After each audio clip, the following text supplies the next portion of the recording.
ভাই এটা কিসের কি এটা কি এটা মাসকালাই ভাই। আমি কি হবে মাসকালাই থেকে এটা কালাই জাতীয়, এটা মাসকালাই। এটা ভাই মানে কেমনে এটা মানে ভাজলে কিরকম ভালো হইবে মানে কেমনে ভাজলে ভালো হয়? এটা তেলের থেকে ভাজা হয় আর কি, এই সম্পূর্ণ তেল। ঠিক আছে, ভাজদাছি দেখেন। আমি তো এগুলো দেখতে তো অনেক সুন্দর গোল ভাই। হ্যাঁ ভাই, এই যে দেখেন একটা ফুলের মতন তৈরি হবে, পকড়া হবে, ফুলের মতন তৈরি হবে, খেচুড়ি হবে। এই যে দেখেন কত সুন্দর একটা ফুল হয়। দেখতে তো এটা ভাই সুন্দর।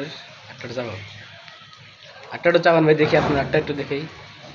এই যে ভাই সবাই দেখেন, আমি তো এগুলো দেখতে অনেক সুন্দর গোল, দেখতে অনেক সুন্দর দেখা যাইতেছে ফুলের মতো। আপনাকে এদিকে আসো, এটা স্পষ্ট। এই যে সুন্দর জিনিস, মাসকালাই।